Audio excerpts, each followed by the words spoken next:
Hi everyone and welcome to the 6th video on the National 5 Chemistry Unit 2 topic. In this video we're going to have a look at two different homologous series. We're going to have a look at the alkenes and the cycloalkanes. So to start off with, let's have a look at the alkenes. So the name, very similar to the homologous series that we've looked at before, the alkanes, the difference being that there's an E instead of an A in the middle.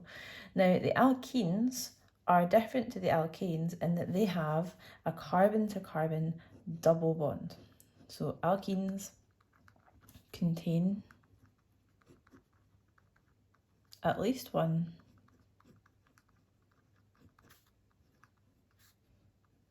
carbon-to-carbon double bond. Now what do I mean by that? We already know that carbon will form 4 bonds to fulfill its valency. And before we were having carbons and they were singly bonded to each other, and then to fill the rest of the valency we had hydrogens in there. So this was ethane,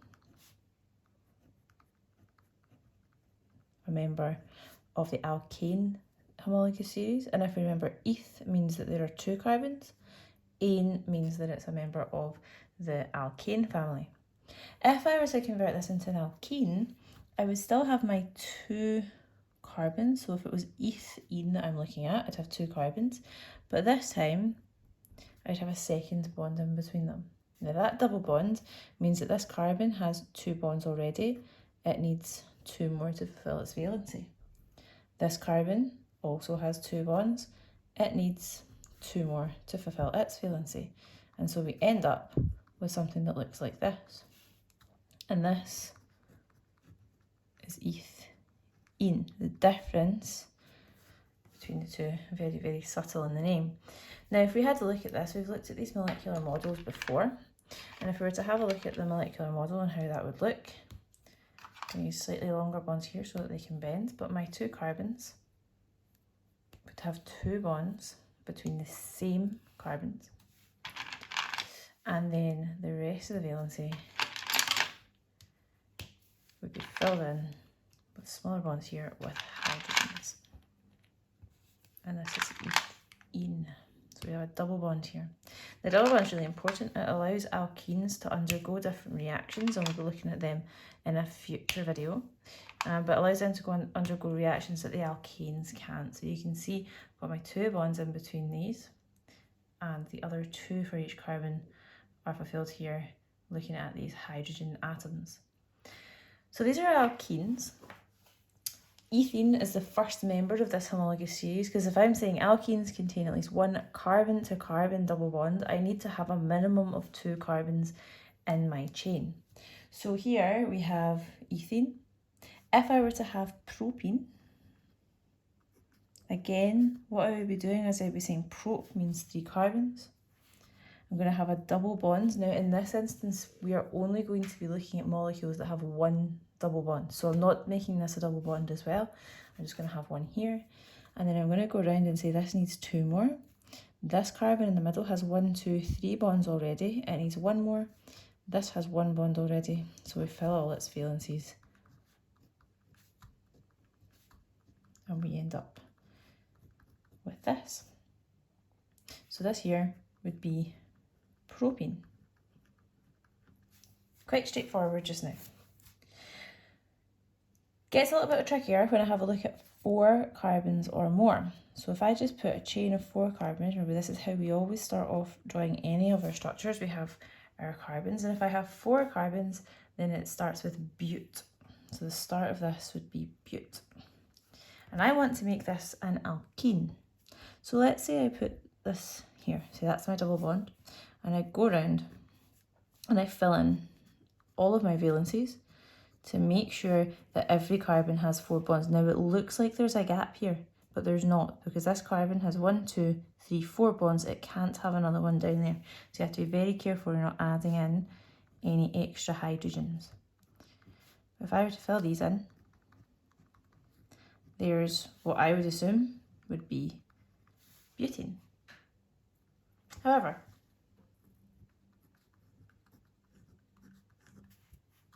I could put that double bond here as well. I could fulfill all of my valencies.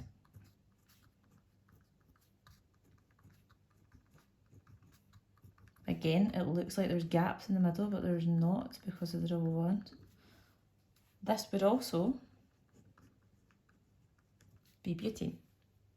So how do I know which of these I'm talking about? And this is where a little extra step comes into the naming. So we still have but to tell me that there's 4. But now I'm going to count and number the bonds between the carbons. I'm going to start from the side closest to the double bond. This is the first carbon-carbon bond. So that's carbon-carbon bond number 1, if you can see that. This is carbon-carbon bond number 2, and this is carbon-carbon bond number 3. The double bond is number 1, which gives me but-1-ene. In this case, again, I have 1, 2, 3, 4 carbons. But this time, 1, 2, 3. My double bond is the second carbon-carbon bond. So it's but-2-ene. 4 carbons. Double bond is in the second carbon-carbon bond, and ene tells me that it is a double bond, that it's an alkene. And this tells me the difference. So if I see these written down, I would know which structure I am talking about. These are isomers of each other.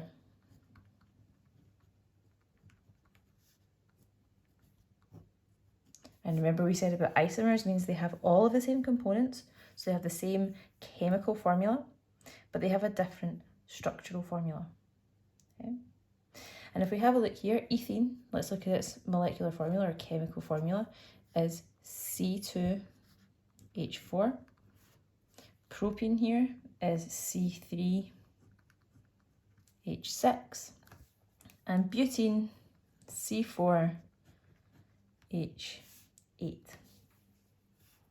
So if I was to come up with a bit of a plan here, and I was to say the general formula, so if I wanted you to work out how many hydrogens I would expect to have in an alkene, the general formula for these, if you have a look here, I take my number of carbons, I double it.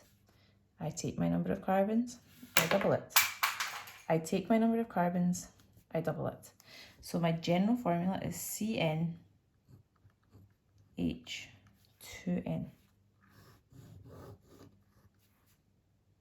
So if I had an alkene and I knew that I had 40 carbons, I would be expecting 80 hydrogens. I'm just going to double the number of carbons to get the number of hydrogens that are in there.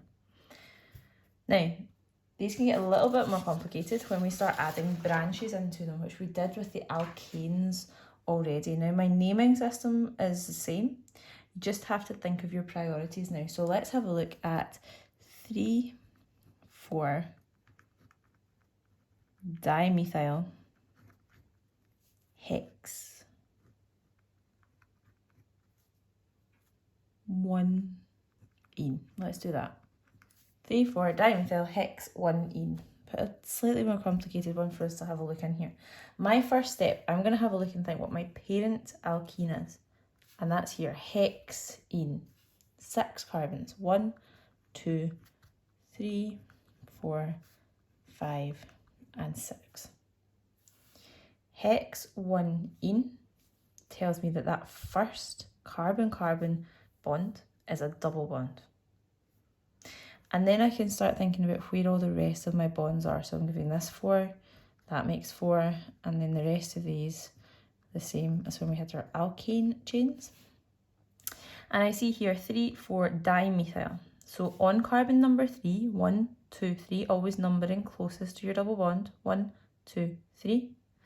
I have a methyl group. Now remember that was a branch that had a carbon. 4, this is the 4th carbon. Again, I have another methyl group. Now I'm only putting one up here and one down here just because it's easier to draw. But remember this bond here, we spoke about twisting. And so it would be the same whether you had it at the top or the bottom. Nothing else to go, so all I need to do is put in all of my capital H's to represent my hydrogens. And this would be my 3,4-dimethyl hex one ene. And the same would apply if I was going backwards, if I was going to take the structure and work out the name. So let's have a look and think of, what if I had this? We'll just make this up off the top of our head. Put double bond in here. We'll put a CH3 here. And we'll just fill in the rest with the hydrogens, make it a bit simpler. So let's have a look at our structure here. First step, look at your parent alkene. So the longest chain that has carbons that also has the double bond in there. Now I'm looking here and I can either go this way or this way. It would be the same. So I would be saying that this is carbon number 1, 2, 3, 4. 4 carbons in a chain tells me that it's butene. Now I'm going to leave a gap there for the number, remember? This is the first carbon-carbon bond. This is the second carbon-carbon bond, and it's the second one that's a 2. I can check that by going from this side. That would still be 1, and that would still be 2, which is fine. So my parent alkene is but2ene. I have a branch here. This branch is on carbon number 2, and the branch has 1 carbon in it. If it has 1 carbon, it's a methyl group. So that makes it 2-methyl but2ene. That's how we would go from the structure to the name. Okay. So that's my alkene homologous series.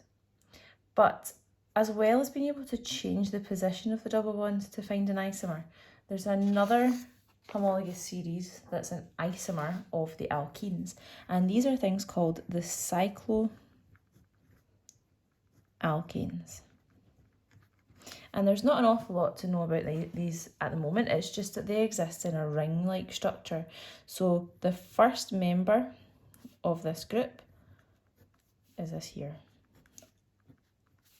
All single bonds, because they're like alkanes, they're just arranged in a ring. That's where the cyclo part comes from. And so I'm going to put hydrogens all in here. And that gives me the first member of my series. This here is cyclopropane.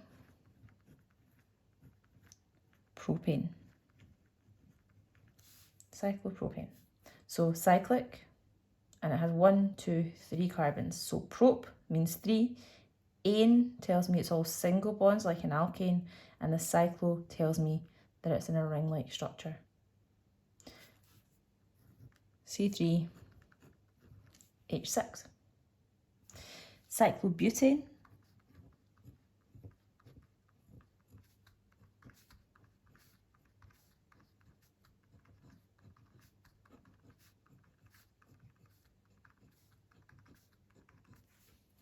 But 1, 2, 3, 4 carbons in a cyclic structure. So this is cyclobutane. C4, 1, 2, 3, 4. H, there are 8 of them. My general formula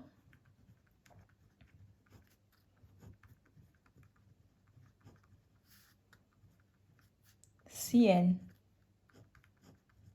H2N. It's the same general formula as the alkenes, so they are isomers of each other because they can have the same chemical formula. So propene was C3H6, cyclopropane is also C3H6, so we need more information than just the chemical or molecular formula before we can work out what the structure is, because they have the same general formula in those homologous series. And so you need to have an idea of the structure. And what we'll be looking at in a future video is how we could distinguish between these different homologous series.